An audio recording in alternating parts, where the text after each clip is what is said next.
Good morning students. So today we are going to start genetics. First of all हम basic terms पढ़ेंगे जो genetics में हमें बार बार use करना है. सबसे पहले है heredity, the mechanism of transmission of character, resemblance as well as the differences from parental generation to the offspring.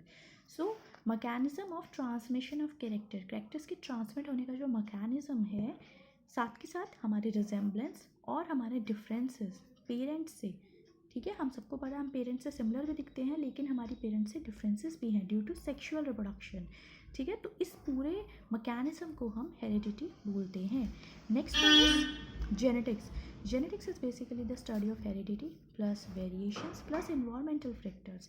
So variations क्या है? डिफरेंसेस, ठीक है. तो इन तीनों को अगर हम एक साथ स्टडी करेंगे तो उसको हम बोलेंगे genetics.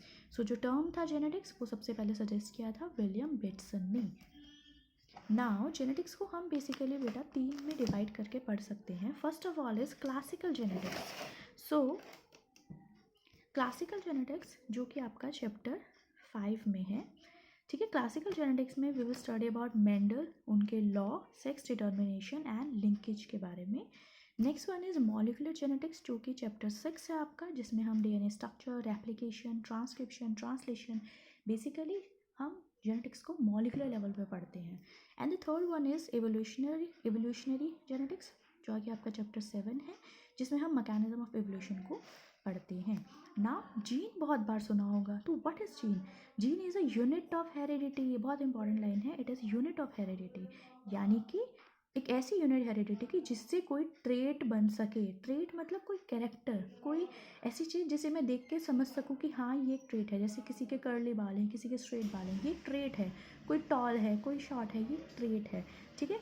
So unit of heredity to form a particular trait. तो जीन जो टर्म है वो किसने दिया था? विल्हम जॉनसन ने. Okay, so you should remember this. Gene जो टर्म था वो विल्हम जॉनसन ने दिया था. उसके अलावा next one is alleles. So allele is basically alternative form of a gene. किसी जीन की ऑल्टरनेटिव फॉर्म. देखो मैंने कहा कि या तो कोई टॉल हो सकता है या कोई ड्वार्फ हो सकता है. सो अगर वो टॉल है, लेट्स से टी जो जीन है वो टॉलनेस को डिनोट करता है, ठीक है. तो अगर मैं टी टॉलनेस के लिए रख रही हूँ तो मैं स्मॉल टी ड्वार्फनेस के लिए रखूँगी. ओके, सो ये जो टी और स्मॉल टी आपस में दोनों एक दूसरे के लिए एलील्स हैं. और जब ये दो एलील कंबाइन होंगे तो बेसिकली एक जीनोटाइप बनेगा और इस जीनोटाइप से एक पर्टिकुलर ट्रेट फॉर्म होगा कि ये टॉलनेस का ट्रेट है, ठीक है. Next term is character. So any morphological, behavioural, anatomical और biochemical feature of an organism जिसका पैटर्न ऑफ इनहेरिटेंस फॉलो किया जा सके, जिसको हम पढ़ सकें. तो कोई भी ऐसा morphological character, behavioural character, anatomical या बायोकेमिकल कैरेक्टर जिसका पैटर्न ऑफ इनहेरिटेंस हम पढ़ सकें उसे हम कैरेक्टर बोलते हैं. Now next term is homologous chromosomes. So homologous chromosome, non homologous आपने बार बार सुने होंगे.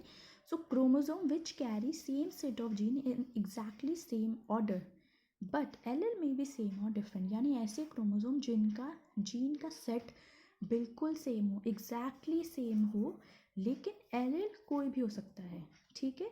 जैसे फॉर एग्जाम्पल ए और बी, ये मैंने 2 क्रोमोसोम ड्रॉ किए हैं. अगर आप ध्यान से देखो तो इनका जीन ऑर्डर क्या है? X Y Z. इसका क्या है? X Y Z. So gene order इनका एग्जैक्टली सेम है, इसलिए ये दोनों जो है आपस में होमोलोगस क्रोमोसोम्स कहलाएंगे. ऐसे ही अगर मैं दूसरा देखूँ, इनका जीन ऑर्डर क्या है? 1 2 3 4 1 2 3 4. सो ये दोनों भी आपस में होमोलोगस क्रोमोसोम्स कहलाएंगे क्योंकि इनका जीन ऑर्डर एग्जैक्टली सेम है. अब आप नोटिस करो, यहाँ मैंने कैपिटल एक्स लिखा है वेरस यहाँ मैंने स्मॉल एक्स लिखा है, ठीक है. तो इस क्रोमोसोम पे जो एक्स जीन का एलील है वो स्मॉल एक्स है, वेरस इस क्रोमोसोम पे एक्स जीन का जो एलील है वो कैपिटल है, यानी डोमिनेंट एलील है, यहाँ रिसेसिव एलील है. सो ये फ़र्क नहीं पड़ता डोमिनेंट एलील हो या रिसेसिव, लेकिन जीन तो एक्स ही है ना, ठीक है. जीन तो एक ही ट्रेट बनाएगा ना. ओके, सो वो फ़र्क नहीं पड़ता हमें कि एलील सेम हो सकता है या डिफरेंट, लेकिन जीन ऑर्डर सेम होना चाहिए. अब अगर मैं बी को और सी को कंपेयर करने लगती हूँ तो आप क्या नोटिस करोगे कि बी में जीन ऑर्डर क्या है? एक्स वाई जेड, वेरस सी में क्या है जीन ऑर्डर? 1 2 3 4. तो ये जीन ऑर्डर तो एक दूसरे से डिफरेंट है. तो बी और सी आपस में नॉन होमोलोगस क्रोमोसोम्स होंगे, ठीक है। बी और सी आपस में नॉन होमोलॉगस हैं, बी और डी आपस में नॉन होमोलॉगस हैं, ए और सी और ए और डी भी आपस में नॉन होमोलॉगस हैं। Then next term is wild type allele and mutant allele. ये टर्म बहुत बार सुना है। वाइल्ड टाइप एलील क्या है? Most prevalent allele in a population is wild type allele. So एक एलील जो पॉपुलेशन में सबसे ज़्यादा अमाउंट में प्रेजेंट हो, लाइक कोई एलील है, लेट से टी है, टॉलनेस वाला, ठीक है, ये टी है, ये लेट से ये 98% पॉपुलेशन में एग्जिस्ट कर रहा है, तो मैं इसको कहूँगी वाइल्ड टाइप एलील है। सो एक एलील जो सबसे ज़्यादा प्रिवेलेंट हो एक पॉपुलेशन में, उसे हम वाइल्ड टाइप एलील बोलते हैं। These allele code for protein which are normal in function. तो वाइल्ड टाइप एलील हमेशा ऐसे प्रोटीन्स बनाते हैं जो फंक्शनिंग में नॉर्मल होते हैं और अमाउंट में भी नॉर्मल ही प्रोड्यूस होते हैं। वेयरएज जो म्यूटेंट एलील है वो एलील्स होते हैं जो एलील प्रेजेंट हों पॉपुलेशन में लेस देन 1% ऑफ पॉपुलेशन, सिर्फ एक या एक से कम परसेंट पॉपुलेशन में जो एलील प्रेजेंट है उसे हम म्यूटेंट एलील बोलते हैं, यानी वो नॉर्मल से म्यूटेट हो चुका है। These allele codes for non-functional proteins या फिर reduced amount of protein. So mutant allele कभी भी एक नॉर्मल प्रोटीन नहीं बना सकता, आइदर वो नॉन फंक्शनल प्रोटीन बनाएगा या वो अगर नॉर्मल प्रोटीन बनाने की कोशिश भी कर रहा है तो वो रिड्यूस्ड अमाउंट ऑफ प्रोटीन को फॉर्म करेगा।